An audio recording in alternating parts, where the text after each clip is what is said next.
but I think Adria has something very, very special for us. Adria, are you here? Um, Yael, do you have that little?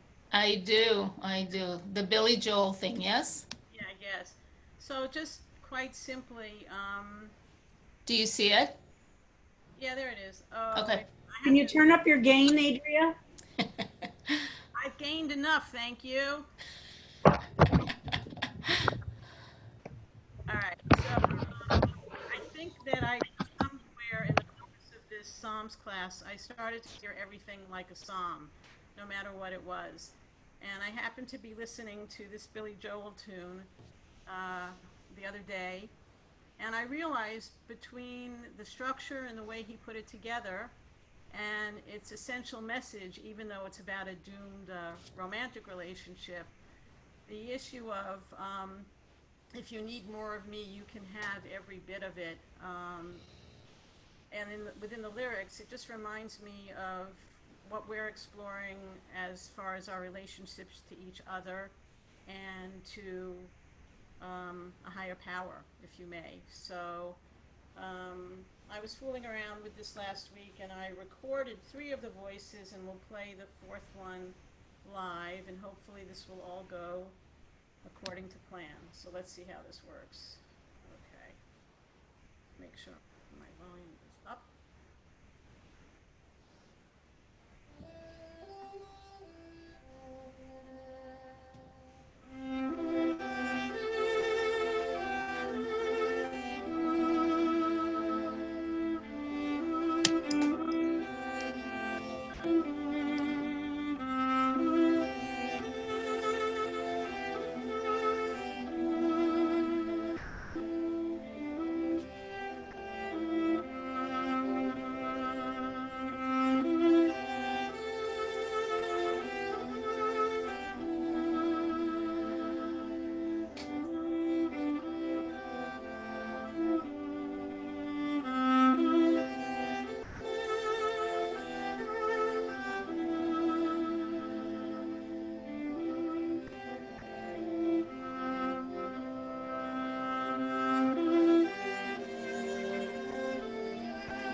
I lost my choir there, but you get the idea. Wow, Adria. Wow. My choir cut out for some reason. I don't know why. It's Spectacular. beautiful. Spectacular. Okay, Spectacular. maybe if I do it on the play out, we'll get the whole thing. Okay. Adria, that was amazing. I agree with Marcia. You are a profound blessing to our whole group. Thank you so much. Thank Wow. So friends, this is the beginning, I think. Harold, am I correct? This is week 19? Week 19 of our COVID-19 class. This is week 19 of our COVID-19 class. So today's my last day with everybody for the next, I'll be back on August 24th. And starting tomorrow, Rabbi Rapport, who's here with us today, will teach for 2 weeks. And then at the end of those 2 weeks, a whole bunch of you have said you're interested in continuing for those 2 weeks, moving through Psalms. So that will be happening without a formal teacher, but you guys are profoundly capable of teaching each other. And then I'll come back on the 24th, which will be at the beginning of Rosh Chodesh Elul. So we're going to skip ahead to Psalm 27 and begin our study of Rosh Chodesh of Elul, with studying the Psalm for Elul, and then we'll go back to our order. And I hope some of you were listening Friday night. We talked a little bit about Psalm 137, which is the Psalm for Tisha B'Av, and it will be recited Wednesday night for Tisha B'Av, and it is the Psalm by the waters of Babylon. There I sat and everybody has written a setting for it, from Bach to, I think it's Jimmy Cliff wrote the reggae version, right? By the waters of Babylon, or I'm not sure. I think it's Jimmy Cliff. So it's that Psalm for Tisha B'Av. I hope you pay attention to it this week, and you might have noticed that I spoke a little bit about it on Friday night, and Joyce and Sam sang a setting, very, very interesting setting that's from 1780. We're not sure if it was written originally for that psalm, but it was written during the American Revolution, that psalm. Very interesting, that setting that we sang it to, that's become also traditionally associated with it. So what we're going to do today is try and finish the personal Psalm 9s. And then at the end, I just want to say a few words and reflecting back on these 19 weeks. And from today, by the way, it's 99 days to the election. But just to let everybody know, once we come back together on I think, am I right? It's the 24th of August. I don't have it in front of me. Whatever that Monday is, the 24th of August, we'll continue through the high holidays. We're not going to, only if a holiday is on a day that we study will we not have class. Otherwise, we'll continue our 4-day-a-week study moving forward as much as people can join. But if you have friends who want to join just to study Psalm 27, they're welcome to come for that section. And so we're going to jump to Psalm 27 for Elul, but then we'll come back to our order at that point. Okay, so that's where we are. So we're going to start with Judy Hollander's Psalm 9. So Judy, would you read it first, and then you'll tell us about writing it. It's in the chat, correct? Yes. Oh, okay, it's in the chat because I've been totally neurotic about it and changing it incessantly. A requiem on the death of a helping God. Adonai, you are a fortress for the oppressed, a city of refuge for the frightened, a place of comfort and safety. When our need is great, we turn to you. During moments of joy, we praise you. Adonai, I embrace you, yet I know not why. You do not provide safety. You do not provide refuge. Our strength does not come from you who made heaven and earth. Although I dance and sing with your Torah, praying or not praying, adoring or hating, it makes no difference. It's for my own sake, not yours, that I express gratitude and joy. Only we have the power to uplift the oppressed and comfort the downtrodden. It is through our own efforts, as inadequate as they are, that we may be saved. Adonai, I embrace you, yet I know not why. Wow, Judy, this is so fantastic. Tell us about writing it and writing them various versions. And what about tell if there's anything from Psalm 9 that was particularly inspired you here. Well, it was a combination of two things. One is, I think there's somewhere in there, you are fortress, so I figured if Chef Agol can take a word and do a chant, I can take a word and do a song. It's absolutely, we've talked about that. You can take a word, a phrase. It's verse 10. Adonai will be a fortress for the oppressed, a fortress in times of trouble. Okay. The other critical thing was at Hartman Institute, I took a 2-session class with Mecha Gold Goodman on Job, Book of Job. And the first session was basically about God. And Job, or even in wisdoms, that the God that comes out of wisdom literature for me is much more compatible with how I view the world. And certainly the God of Job, who plays crapshoot with his people, makes more sense to me than other things. And so it was that thing. And then there was a lot, it probably meant more to me to write this psalm than any other, because I think it expressed my theology more than any of the others. And so that was exposing more of myself. And so I think that's made this one harder to let go of, and harder to, I just didn't send it off and say it's done. And, as a work of art, I don't know, but I think that it speaks very much to what I believe more than the others. Debunked. Very powerful. And as I've said before, it absolutely is in the tradition of Jewish writing. Nobody should read this and think, oh my God, this is somehow outside of Jewish theology or Jewish thought. This level of engagement, and I think it's your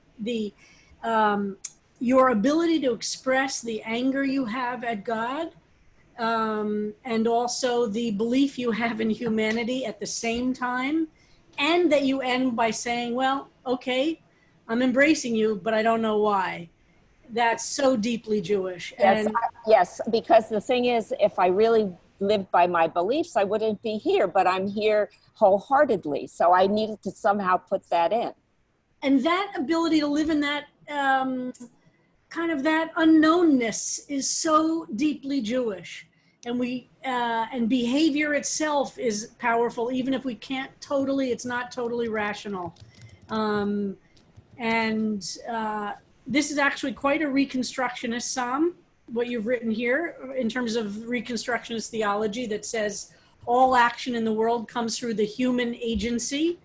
There is no supernatural God, but there would be one step further, which is to say the only way that we can know God is to see how human beings can embrace the godly and act in godly ways. But I love this, Judy, and I think it's so deeply honest, and I think it reflects how a lot of people feel. And it might sound a little different in different moments, which is part of what I love about it. Thank you. Have a nice vacation. Chufsha tova. And please send our love to Bonnie, and we hope keep me posted, okay? Yeah, and I'll check back later and to see the rest of the recording. So I'm gonna leave now. Thanks a lot for letting me go first. Judy. Bye-bye. Beautiful. Just a beautiful, beautiful psalm. All right, so Ira is next. Ira, are you here? I am here. Can you hear me? We can hear Yes, you. we can Give hear me you, a Ira. minute to share. Can you see my screen? Yes. Awesome. So I'll read it first and then. Okay, good. Perfect.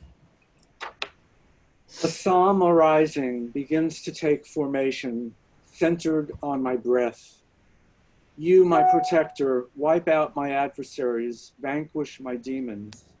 Defying goodness, enemies that ensnared me fall on their own traps. Their names forgotten, snuffed out for eternity, reviled for all time. Great is your mercy, holiness, truth, and justice inspire all your deeds. Present before you, open mind, heart, and spirit, now I sing to you. Joy conquers my fear, loving kindness guides my steps. My hope is restored. Beautiful. Speak to us. Okay, so your haiku exploration of the Psalms. yes.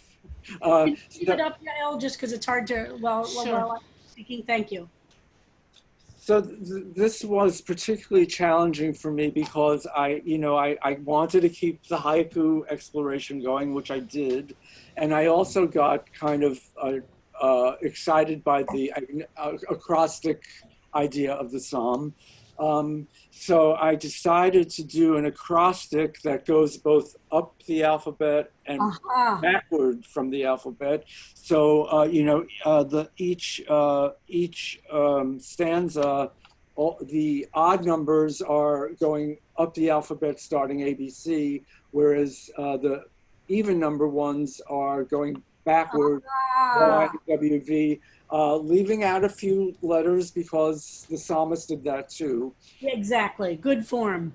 So, but what was really challenging and about this is that the structure is very heady. You know, it's like a heady intellectual sort of exercise to have to do, figure out the words with the right letters of the alphabet and the syllabalization to be haiku.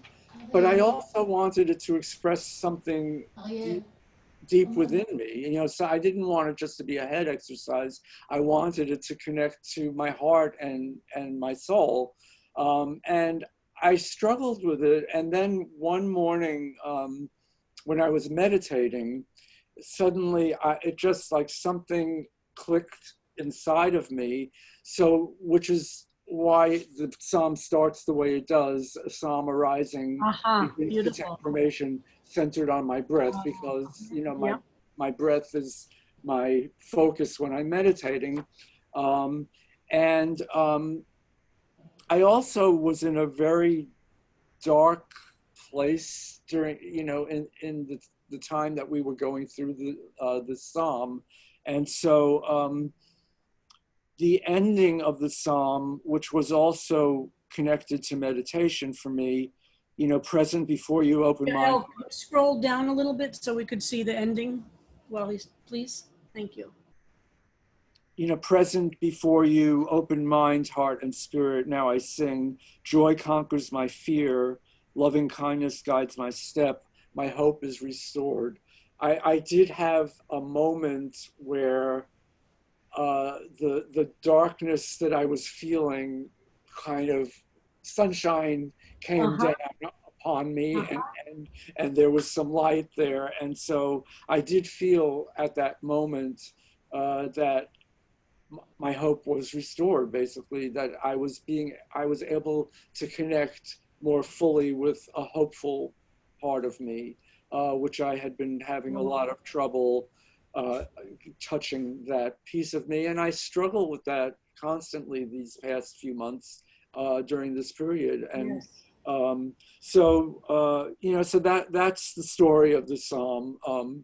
It was, you know, a very interesting and for me meaningful exercise in writing. Ira, I think it's beautiful. By the way, I love the K of the acrostic in loving kindness bolded.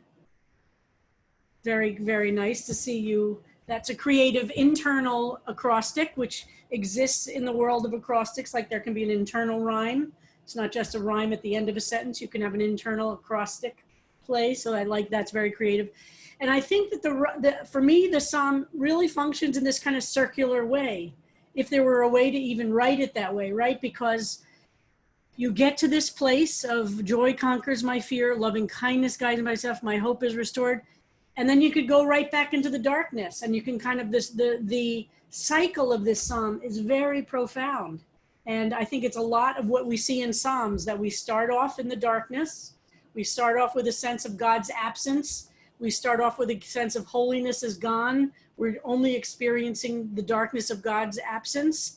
And then we go through a process by which we can find a place of hope or of lightness, but it might be fleeting. It doesn't mean, therefore, that spiritual work is done. It means we have to remind ourselves we were able to get there before, we'll be able to get there again. And part of the exercise of this arc that you've beautifully put into your own words with, I love your haiku structure, is reminding us that it is a cycle, and we'll go down and we'll go back up, and we have to, part of it is to keep remembering that it's possible through our own deep personal work to go from despair to hope, even if we lose it again. And I very much love the way you've done that here. and the one piece, thank you, and the one piece of the psalm that I sort of zeroed in on for the middle was the psalmist talked about wiping out enemies falling on their own traps. Uh-huh. But for me, the enemies are very much internal. Yeah. And Uh-huh. so that's why I say, vanquish my demons. Yes. They're my demons internal. And the enemies that ensnared me are my own, they're Yes. internal enemies. So I hooked onto that part of the psalm, but hopefully expressed that's the way I was seeing it. Beautiful. And I love your superscription to the psalm. And again, we're doing this differently, but understanding that first verse Elvin, go back up to that you're reading that for the first pasuk is really a superscription where you're helping us, like we read sometimes the psalmist is creating it's right above this. I don't know if you can get, so that, I forgot what he said exactly, but it's like base, there. So this is the superscription. Like the Lamanatseach, you're kind of giving us some instructions about understanding the Psalms, giving a framework for the Psalm. I love it. I love it, Ira. Thank you so much. Thank you. And I love how some of you are exploring the acrostic pieces, and very, very good. Who's next? Beautiful. You think I want to paint it? Or we?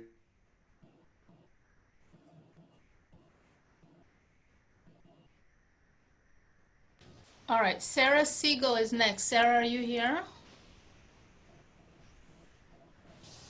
Sarah messaged to say that the movers were here and she might not be able to read her psalm with us today if she's not. That's right. She told us the movers were coming Monday morning, so she might not be here. All right, so let me see who's next. But she doesn't ever, I don't know if people saw on her personal Facebook page, she's got a pool in her backyard in Memphis. Yes, that's very nice. All right, Scott She Salloway can invite us is over for a next. Psalms pool party. Scott Salloway, are you here? I am here. Okay. Scott. I'm going to share my screen. Everybody can see this? Yes. Okay, good. Dedicated to Sarah also because I'm actually grew up in Memphis, so I got a chance Oh, to wow. give her a heads up.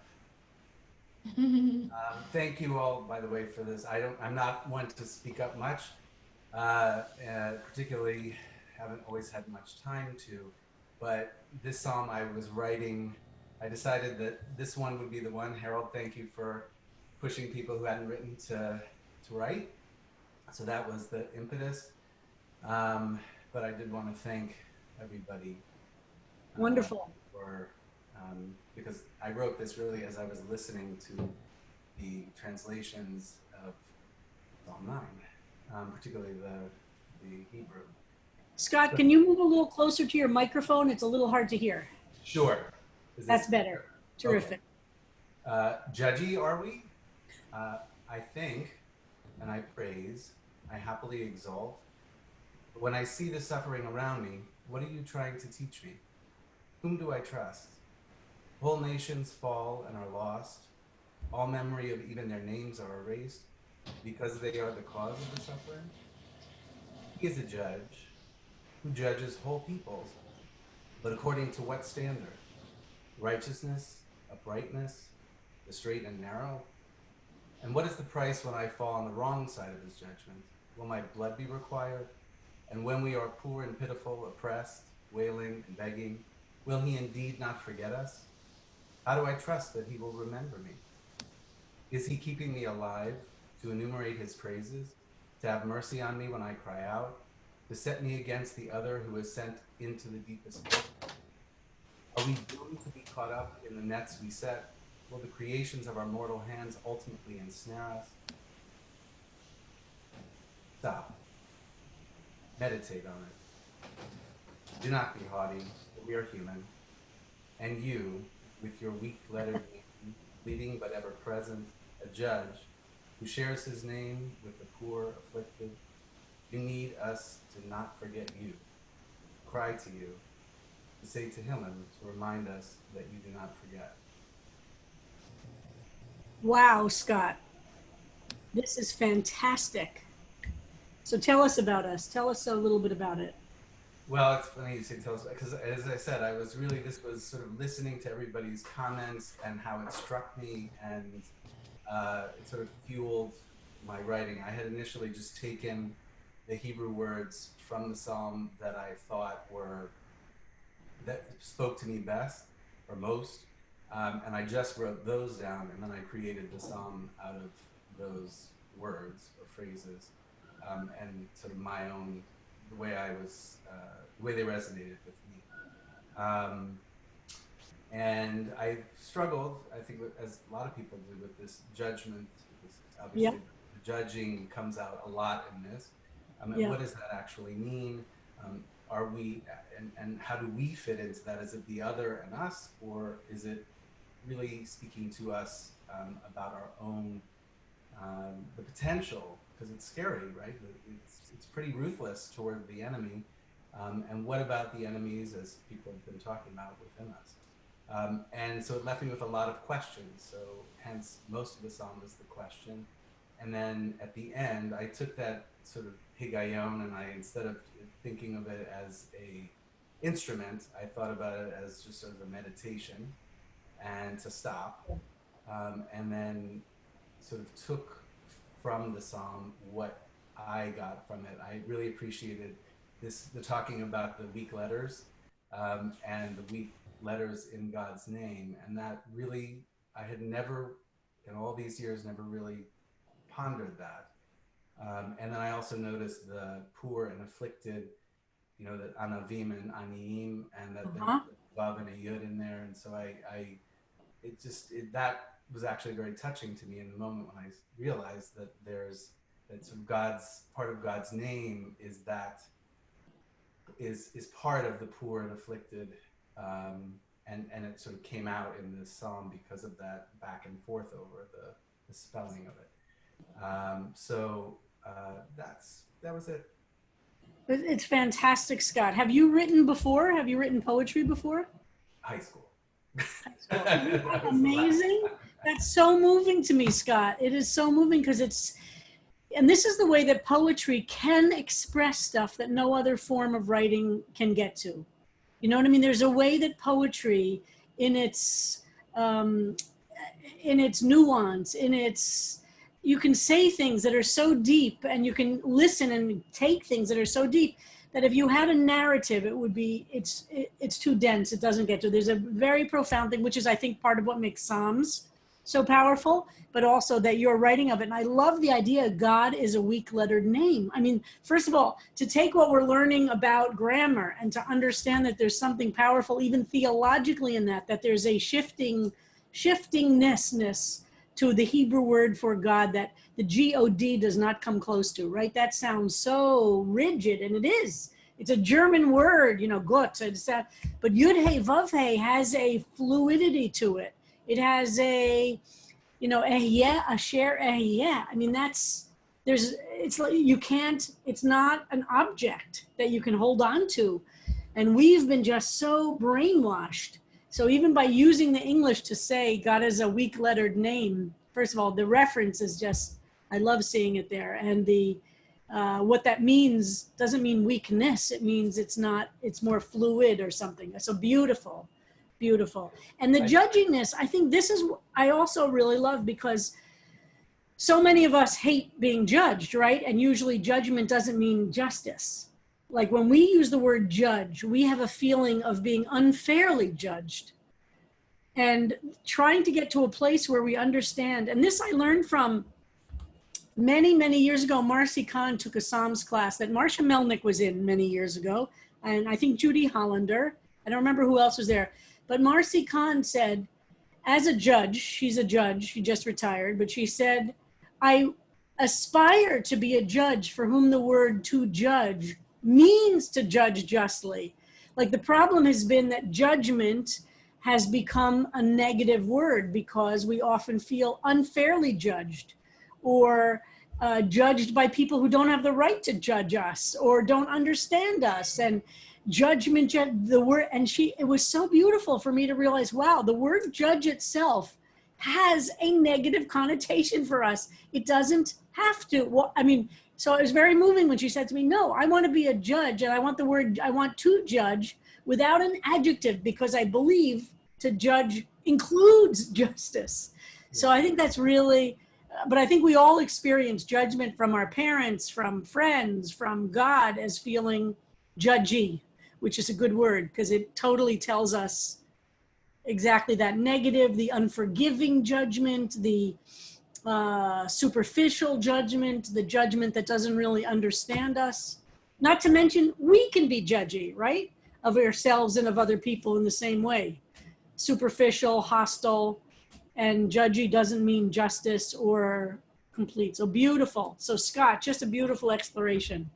Thanks. I just want to say one quick thing, and that is, I was thinking about this as I was describing this class to friends of mine, and I likened it, and I realized it's what's been so calming about it, and I thank you all for this. It's like it is like being on a bus with you all, taking a scenic route across the country, because we're sort of taking detours here and there, and it's so relaxing in that way. So I thank you all for that. Well, and thank you, because as I keep saying, my favorite thing is to be on a bus where I have control of the microphone, and that's not going to happen for a long time. So this is the best we're going to do, but I'm happy to share the microphone. Scott, what's your Jewish background?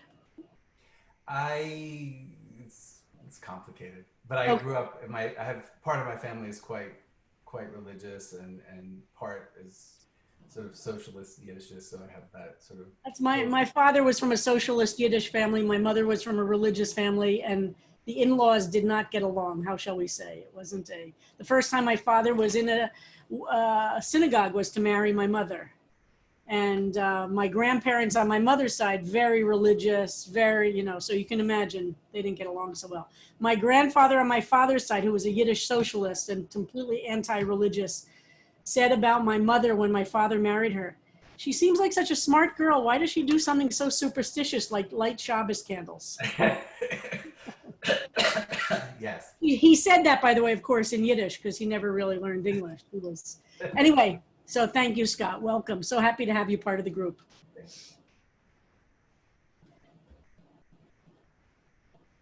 Who's next? Who do we have next? Sarah, are you back? Sarah Siegel? I am, yeah. Okay. Sarah, while Can you guys hear me? Yes, Sarah, Yes. we want you to know we're all coming over for a Psalms pool party. Great. Hey, that seems to be the way in Memphis so far, and thanks to Scott Soloway for giving me tips on Memphis Jewish culture, because he grew up here. People do drop over. It's happened 2 out of 2 times so far, which is kind of wild and delightful, really, as it turns out. Okay. Do they wear masks, though? Are they wearing masks? Yes. Okay, that makes it a little bit better. Okay, good. All right. So this is called God as Our Lifeguard. DJ AL, spin a cheerful slow jam to accompany this David psalm. God, my whole heart and sense of awe are yours, and I'm letting everyone know. You make me joyful and musical when I'm not anxious. In your name I'll sing joy and pain like sunshine and rain. In your presence, my anxiety about our move from Montclair to Memphis melts away. Our deed is ours for cash. You ensure that the Montclair buyers give it to us at the closing. At the same time, you sit invisibly on a throne of a lifeguard chair by our imminent in-ground pool. Obviously, I wrote this on July 10th. Okay. You ensure that bad neighbors move away. You protect us from potential homophobes and anti-Semites who wonder, what gives 2 Jewish women the right to settle as a couple in the cotton plant woods section? God, you'll abide by us, enthroned on your lifeguard chair by our pool, and continually surveying the whole neighborhood, ensuring everyone's equity, including ours. Should any of the neighbor kids smash our pumpkins, like they did only to us in Montclair in 1996, you'll be our reliable haven, even if our home doesn't feel like one temporarily. Even as we're having trouble trusting the new place and the new people, We'll keep trusting you. As Frankie Beverly sings, so will I. And I'm only going to sing the last line because it's so difficult, actually, and I don't have a voice. Over and over, you can be sure there will be sorrow, but you will endure. Where there's a flower, there's the sun and the rain. Oh, and it's wonderful. Oh, and it's wonderful. They're both one in the same. Joy and pain are like sunshine and rain. We'll keep going. There's more. My direct knowledge of God's deeds includes that God enabled us to sell a Montclair house for 206% more than we paid for it, buy a Memphis house for 44% less than the 2020 Montclair price, have me leave a job I was nearly ready to leave with a bit of a financial bonus. So far, stay well and healthy during a pandemic. God also doesn't ignore me when I'm in the pain part of the joy and pain cycle. Yesterday, when Pat was coughing more than the usual allergy coughs, I'm not sure what happened there. More than the usual allergy coughs, I told. Oh, I'm sorry, I don't know what happened here, but anyway, I was afraid she caught the virus until her temperature told a different story. And another pain point, when I despaired at leaving everything familiar to join a neighborhood and a house that we only toured via iPad, let's leave it there, I'm not sure what happened there either, and had never set foot in. You reassured me that you were not leading us toward the gates of death, but instead toward the gates of Zion's daughter here in US, East Memphis. Again, I'm poised to herald your goodness to all, to celebrate your delivery of us to property with no sinkholes, no termites, no nasty surprises. God, you're so apparent, your judgment is supreme. Thanks for such a showplace, which our friends have nicknamed Downton Abbey, where only my own anxiety can defeat me as my own worst enemy. Higayon, word. Only my fears suspend me in Sheol, which is neither Montclair nor Memphis, and only when I forsake God. Please keep scrolling. Then I pull myself together, remembering that I won't be ignored and I don't need to lose hope. God, blow your lifeguard whistle and disrupt the dominant. Judge the neighbors and make it clear that even the president of the Homeowners Association is not the last word. You are joy and pain, word. The end. Wow. Well, I love the way that you integrate your contemporary moment. So talk to us about writing it. So I wrote it ahead of, excuse me for the, I'm sitting here, I am literally in a walk-in closet right now, trying to be away from the movers. And poor Pat is out there guiding them by herself. So I have to go, I'm sorry to say, right after this. Oh, we've lost you, Sarah. And I am so continually grateful. Okay, can you hear me? Yeah. I have stuff hanging down. Okay. I'm saying that I wrote it before I left for Memphis when I was trying to think of the worst fears I had. I'm continually grateful to this class for helping me channel all my feelings. And, you know, I'll just say that, of course, 3 out of 3 neighbors we've met so far are lovely, including the Baptist minister who we share a fence with. No joke. So like everybody's being lovely. When I say no joke, I mean like of all the, you know, of all my fears of like who could not be kind to us or friendly, I might have had a Baptist minister up at the top, you know, toward the top of the list. Everybody's lovely. So it's just more proof of like, you know, you get what you project. Anyway, so I had all these fears in circa 1996. There really were some kids who smashed our pumpkins when we first moved to the suburbs in Montclair from Illinois. I thought, oh man, if that happened in Montclair, New Jersey, what's going to happen in Memphis? It's all lovely. And it's also circa 2020. So, you know, please God, let it stay lovely. These were my fears. These were my hopes. And God is the lifeguard sitting out by the pool. That helps me a lot, that metaphor. Yeah. So it's really profound. And then the question is, what happens when bad things happen? The only problem with then we have to develop, not yet. So that's always the challenge, right? How do we handle bad things happening? Bella's, come here, Bella. Come on. Here we go. But that's always the challenge, and that's what the Psalms are able to carry, both the good and the bad. So we pray that this will be a joyous and only good move, and we pray that when difficult things happen, you'll have the strength of these spiritual muscles to give you strength to withstand and be resilient. Thank you And for you'll that. write another psalm at that time too. No doubt. Thanks so much for All letting right. me jump in the All right, line. well, welcome to Memphis. Thanks, and I'm sorry to cut out, but see you Okay. later. See you All tomorrow. right. All Do right. we have another one, Yael? We do. It's 10:40. You want to do another one? How many more do we have? Let's see. I have, sorry, wrong There are thing. 2 more. Lori, Two more. Lori, and then Peter. All right, I suggest can we push through these 2 to make sure that we could, people give us a couple of extra minutes so that we can, I gotta let Bella out. Come on, Bella, you wanna go out? All right. Lori Spear, are you here? I'm here. Okay, let's wait for the rabbi to Yeah, come sorry. back. I'm There we here. go. Go for it, Lori. Okay. God in the South Bronx. Not always shall the needy be ignored, nor the hope of the afflicted forever be lost. But in the meantime, while we are waiting, children are pushing up their heads through cracks in the sidewalks, hoping to catch the warmth of the sun and the love of the adults who surround them. But too often, life conspires to rob them of family, friends, shelter, sustenance, opportunity, optimism. Between the unfortunate now and the unknowable then, how long the wait? How long the wait? Between the unfortunate now and the unknowable then. Fabulous. Speak to us, Lori. Tell us about writing this.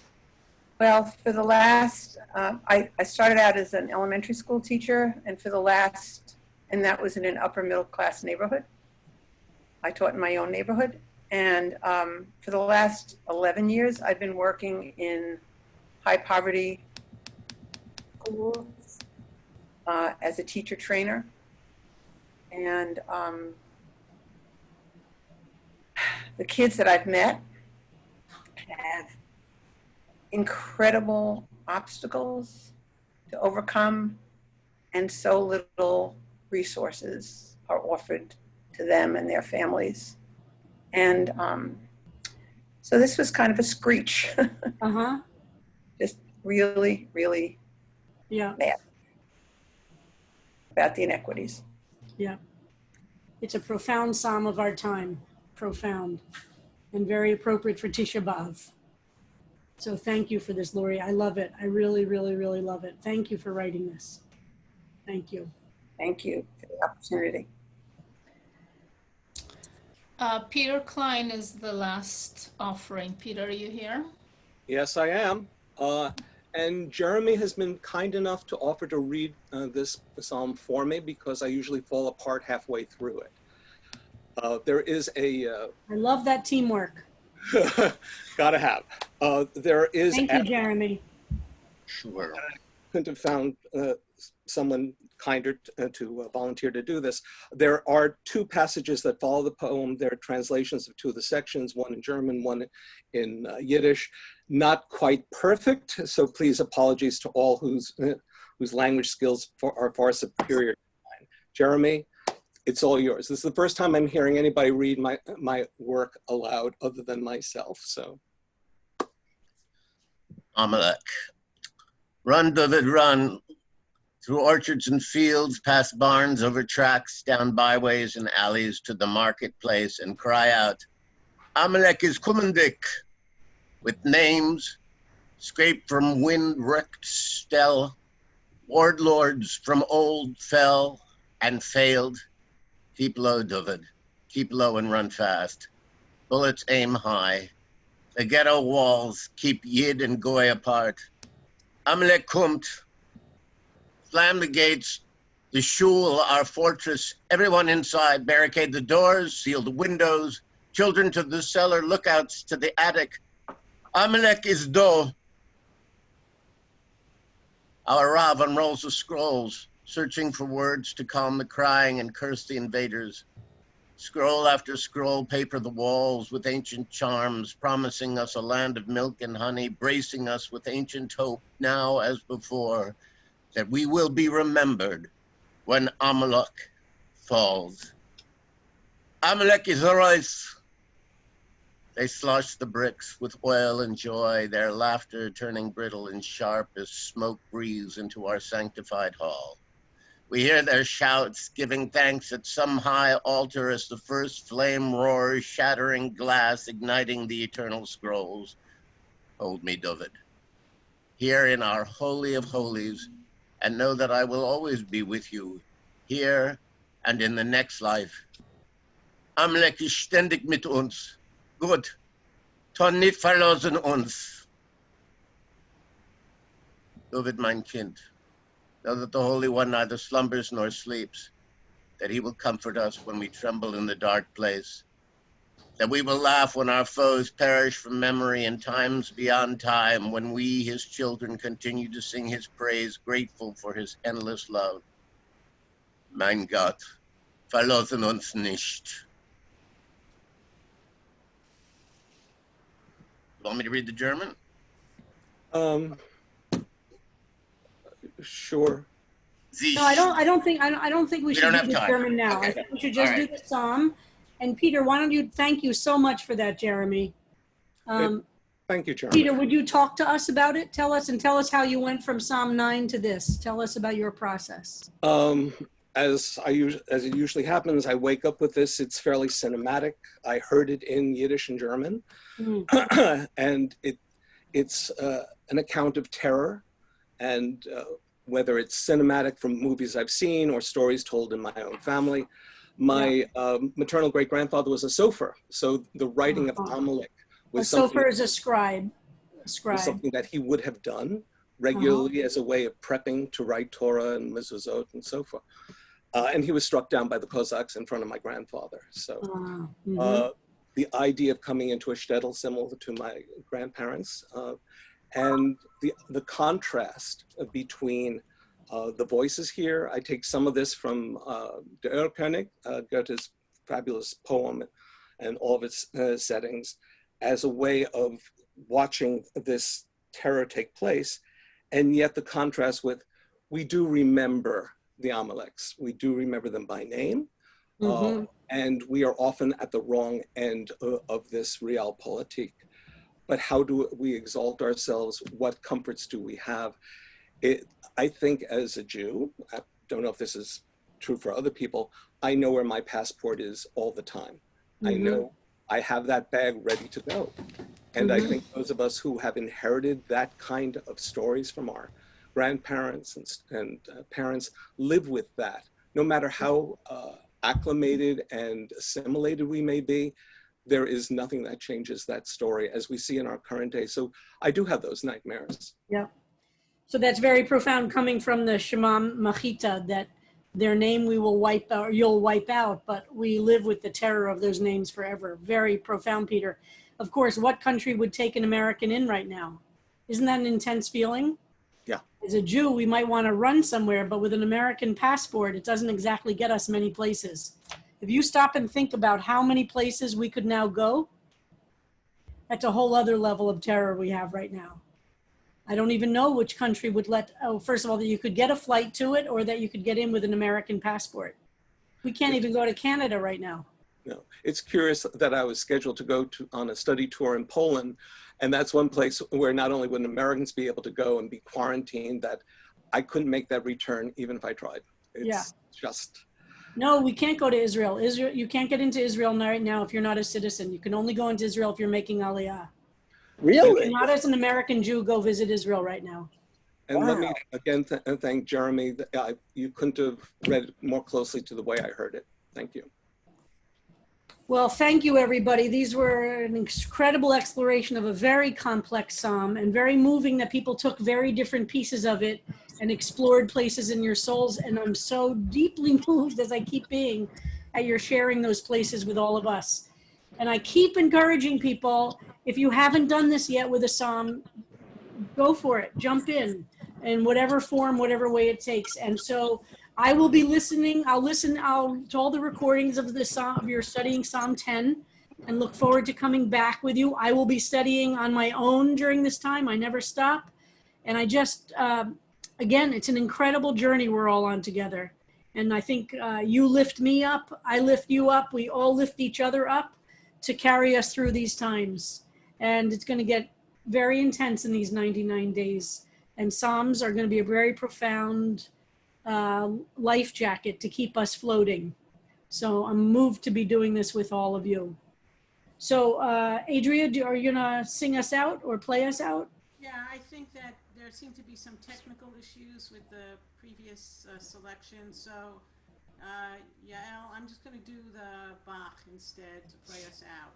So here's a slow courtly dance movement of Bach from his last cello suite.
Thank you so much, Adria. Your playing is so beautiful. What a gift, what a profound gift to me, to all of us. Thank you.